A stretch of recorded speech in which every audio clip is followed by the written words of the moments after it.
안녕하세요. 욥은 이제 친구들을 상대하지 않고 하나님께 직접 호소하겠다고 말합니다. 오늘 본문은 욥기 13장 1절에서 19절입니다. 1, 2절. 아, 내 눈이 이 모든 것을 보았고 내 귀가 듣고 깨달았다네.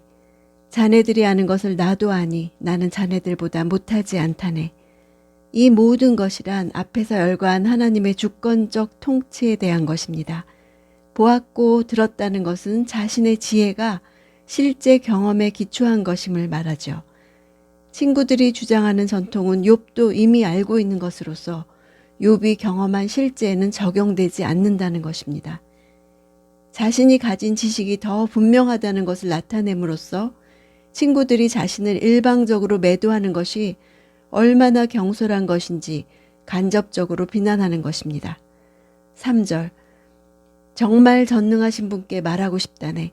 하나님께 좀 따져 묻고 싶다네. 따져 묻는다는 것은 법정 용어입니다. 천상 법정에서 하나님과 직접 변론하고자 하는 욥의 간절한 소망을 나타냅니다. 자기 친구들과 논쟁하는 것이 더 이상 무의미한 일임을 깨닫고 자신 역시 고난의 원인을 확실히 알고 있는 바는 아니지만 하나님의 섭리를 인정하고 궁극적으로 하나님께 이 문제를 의뢰하려는 것입니다. 4절. 그러나 자네들은 거짓말을 지어내는 자들이니 자네들은 모두 쓸모없는 의사들일세. 오직 하나님과 변론하고자 하는 굳은 의지를 드러낸 욥은 친구들에게 더 이상의 거짓 변론을 그치라고 말합니다. 거짓말로 번역된 단어는 출애굽기와 신명기에서는 거짓 고소라는 뜻으로 사용되었습니다. 자신의 고난의 본질을 외면한 채 근거 없는 고소를 하고 있음을 강하게 비판하는 것입니다.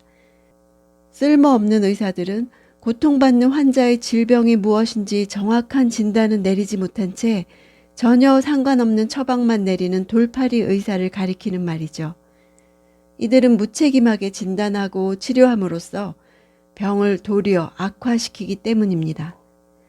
욥은 친구들이 자신의 고난에 대해서 근본적인 문제를 도외시한 채 인과응보론에 근거해서 자기의 고난을 판단하고 정죄함으로 자신에게 위로와 치료는커녕 도리어 더 큰 고통을 가중시키고 있음을 지적한 것입니다. 6절. 내 변론을 듣고 내 입술의 항변을 들어들 보게나.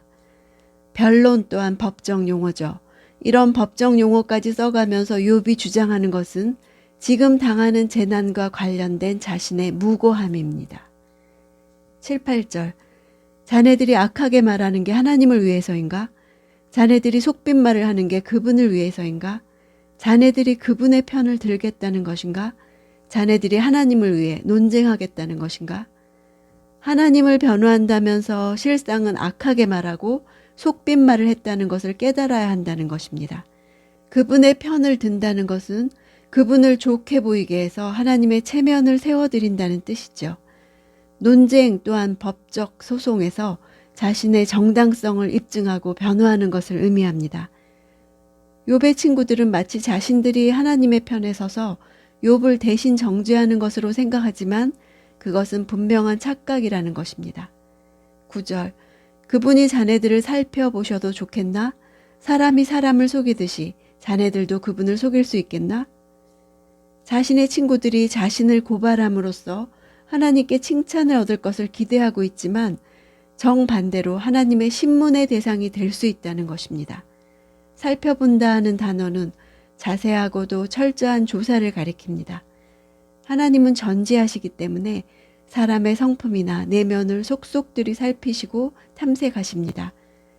그러므로 친구들이 하나님의 대리인이 될 수 없고 오히려 신문의 대상이 될 수 있음을 지적함으로써 그들에게 경각심을 심어주기 위한 것입니다. 친구들이 하나님의 이름까지 빌어가며 자신을 지속적으로 정죄한 것이 하나님을 속인 것이라고 말합니다. 10절. 자네들이 쓸데없이 편을 가르면 그분이 틀림없이 자네들을 꾸짖으실 거야. 쓸데없이로 번역된 단어는 은밀하게 변장해서라는 뜻입니다. 친구들이 자신들의 진의는 숨기고 다른 속셈을 가지고 마치 하나님을 위하는 듯이 위장해서 자신을 정죄하는 것을 강조하는 것입니다. 쓸데없이 라고 한 것은 이들이 하나님을 위한다고 변호하는 행동이 도리어 하나님의 온전하심을 훼손하는 전혀 불필요한 행동이기 때문입니다. 11절 그분의 뛰어남이 두렵지 않은가? 그분을 두려워하는 마음이 자네들에게 임하지 않겠는가? 친구들의 불의와 거짓은 천상법정의 재판장 되시는 하나님 앞에서 밝히 드러날 것이며 그때가 되면 그의 친구들은 하나님의 위엄 앞에 떨 수밖에 없음을 강력하게 경고하고 있습니다. 12절 자네들이 말하는 격언은 잿더미 같고 자네들의 변론은 진흙벽에 써놓은 것에 불과하네. 잿더미가 상징하는 것은 가치 없는 것, 싫은 것입니다. 친구들이 주장의 근거로 삼은 격언을 무가치한 것으로 단정합니다. 진흙벽은 돌이나 벽돌로 쌓은 것과 다르게 쉽게 무너지는 특성이 있죠. 친구들의 주장이 논리가 빈약하고 허술해서 쉽게 무너지는 진흙벽에 쓴 것과 같다고 말합니다. 14절 내가 왜 내 이로 내 살점을 물고 내 손으로 내 목숨을 끊겠나.